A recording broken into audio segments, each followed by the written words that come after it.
Assalamualaikum warahmatullahi wabarakatuh. Selamat sore. Waalaikumsalam warahmatullahi wabarakatuh. Selamat sore. Baik, perkenalkan nama saya Rizka Rayana. Saya berasal dari Aceh dan posisi saya saat ini berada di rumah. Baik, apa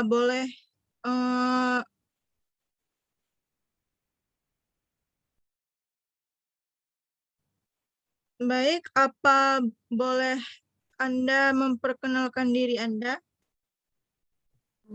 Boleh, nama saya Faradila Riflin, asal saya dari Medan. Saat ini saya lagi ada di rumah.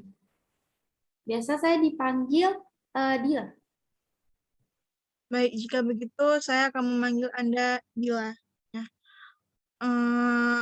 Bagaimana kabar Dila hari ini?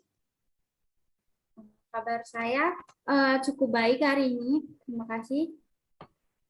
Baik, tujuan dari kegiatan kita pada sore ini untuk melakukan konseling individual untuk meminimalisir dari trauma yang Dila alami pada saat kejadian gempa bulan lalu ya.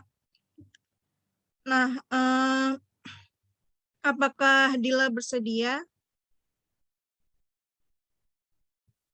Saya bersedia. Baik, bagaimana Dila bisa mengalami trauma yang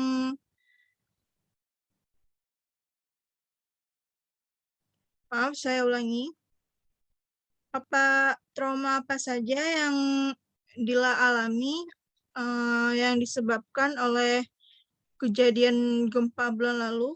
Jika saya boleh bertanya. Baiklah.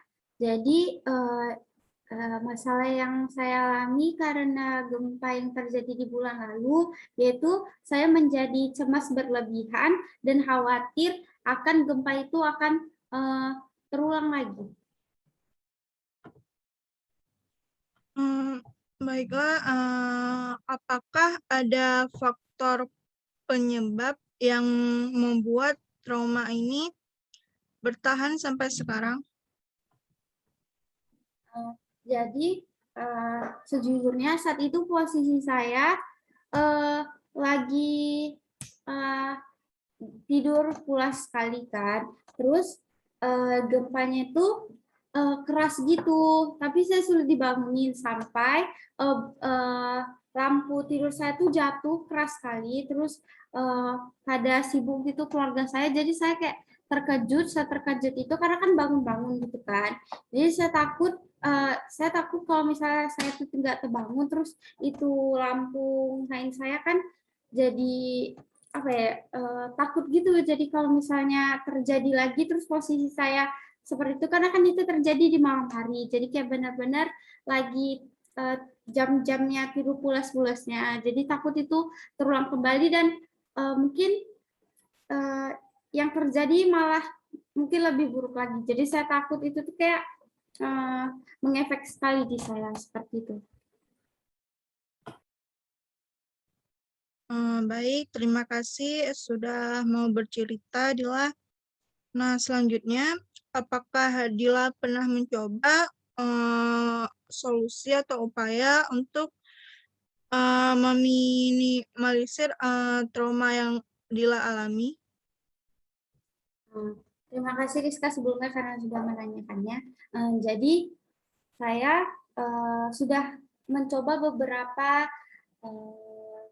upaya gitu supaya cemas dan khawatir saya ini bisa berkurang gitu. Karena kan terganggu gitu kalau misalnya cemas, khawatir kan. Jadi sangat mengganggu aktivitas saya. Jadi saya ketika biasanya kan kalau misalnya kita lagi stres itu kayak tarik nafas gitu, buang supaya nenangin diri sendiri gitu kan. Saya udah nyoba beberapa kali, tapi itu masih pikiran-pikiran itu masih melekat gitu di pikiran saya. Saya juga mencoba untuk bercerita kepada orang di sekeliling saya supaya saya tuh bisa menghilangkan pikiran-pikiran yang ada di kepala saya. Tapi itu hanya bertahan sebentar ketika saya sudah selesai cerita dan saya misalnya melakukan sesuatu sendirian, pikiran saya kembali lagi ke situ, seperti itu. Baik, terima kasih lagi sudah mau bercerita, Dila. Nah, dari yang Dila sampaikan, ada beberapa upaya atau solusi yang bisa saya tawarkan, yaitu yang pertama, meminta dukungan dari pihak terdekat yang saat ini berada di sekeliling Dila untuk membantu Dila mengatasi trauma ini. Lalu, yang kedua, berkomunikasi tentang pengalaman Dila atas gempa yang terjadi bulan lalu dengan orang lain itu. Jadi jangan Dila pendamkan sendiri. Selanjutnya, Dila bisa menerapkan gaya hidup sehat untuk mencegah stres yang berlebihan. Dan yang terakhir, lakukan kembali rutinitas harian yang sebelumnya dilakukan sebelum terjadinya gempa. Jadi hal ini diharapkan bisa menghilangkan trauma Dila atas gempa ini. Baiklah, itu saran dari saya. Apakah dari saran tersebut ada yang menarik bagi Dila?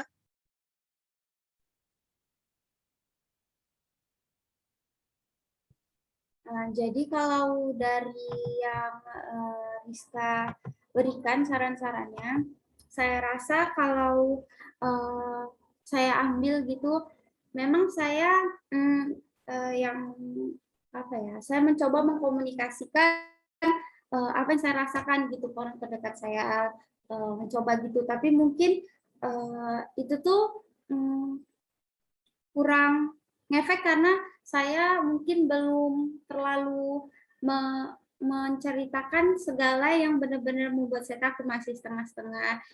Jadi yang akan saya ambil yaitu saya mencoba untuk meminta dukungan mereka lagi untuk membantu saya agar saya bisa menghilangkan kecemasan maupun kekhawatiran saya mengenai peristiwa gempa yang akan terulang kembali.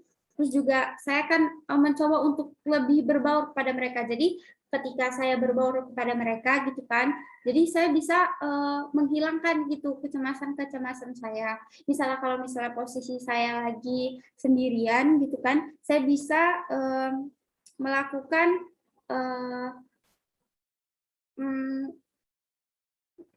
saya akan mencoba menerapkan gaya hidup sehat untuk mencegah hal-hal stres-stres yang bisa membuat saya kembali memikirkan kejadian itu. Jadi saya akan mencoba untuk makan makanan yang sehat, lebih banyak meminum air putih gitu, supaya itu berefek di diri saya. Seperti itu. Terima kasih, Rizka. Ya, terima kasih kembali, Dila. Baiklah, karena Dila sudah mau bercerita tadi dan kita sudah sama-sama menyetujui upaya yang telah yang untuk mengatasi trauma Dila. Bagaimana jika kita melakukan konseling lagi? Apakah Dila setuju? Apabila upaya yang Dila sampaikan tadi tidak berhasil? Jika Dila setuju, ya, bagaimana? Saya setuju, Rizka. Jika setuju, ya, gimana? Saya ngerasa dengan membahas ini mungkin saya bisa lebih mendapatkan upaya-upaya yang mungkin sebelumnya tidak saya pikirkan gitu.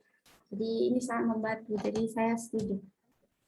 Ya, jika setuju, kapan bisa kita lakukan lagi? Seminggu ke depan bisa. Ini kan hari tanggal 1, mungkin di tanggal 6. Baik, terima kasih. Terima kasih, Dila. Bagus sekali ya. Nah, selanjutnya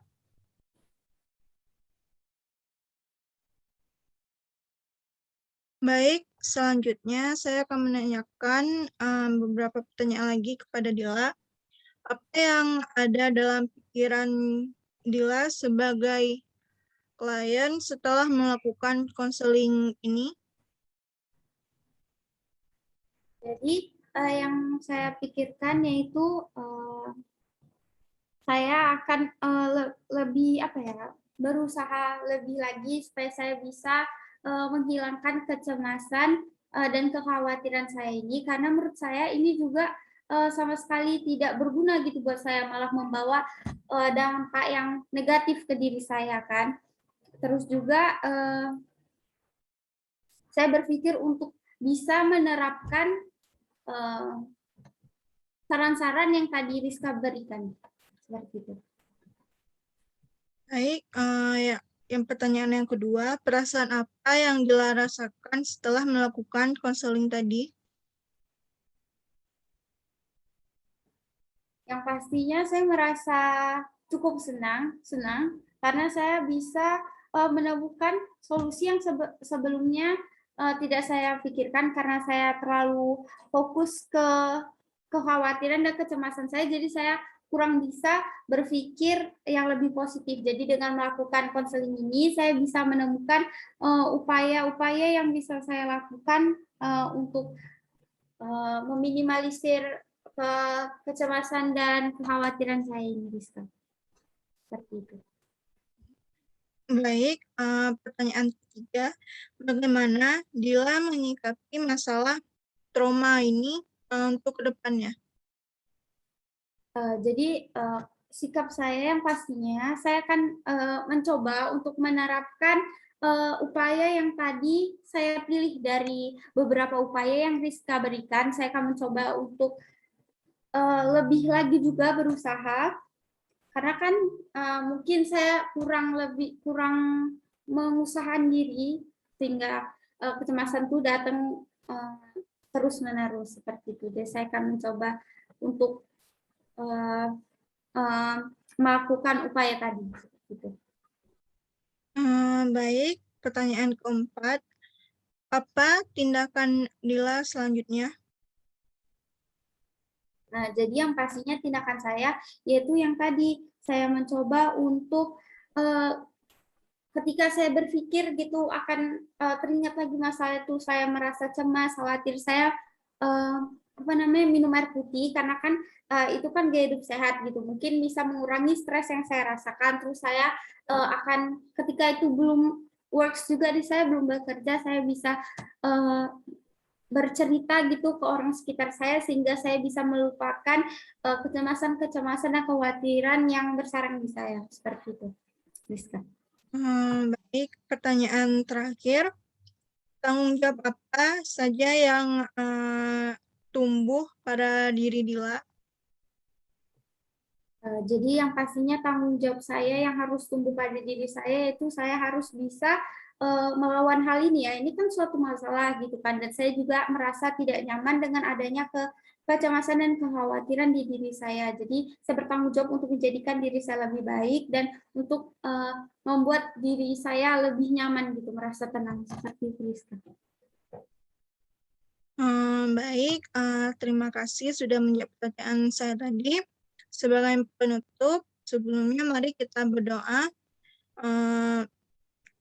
Menurut ajaran agama masing-masing, karena kita sama-sama beragama Islam, saya akan memimpin doa beragama Islam. Bismillahirrahmanirrahim. Alhamdulillah, ya Allah, kami telah menyelesaikan kegiatan konseling kami hari ini. Semoga ilmu yang kami dapatkan dapat berguna untuk kami kelak, dan berikanlah kami kesehatan jasmani maupun rohani, agar kegiatan kami dapat berjalan dengan lancar, dan hilangkanlah trauma yang kami alami. Amin ya Rabbal Alamin. Baik, terima kasih Dila. Saya tutup kegiatan kita hari ini. Assalamualaikum warahmatullahi wabarakatuh. Selamat sore. Waalaikumsalam, Rizka. Terima kasih. Selamat sore kembali.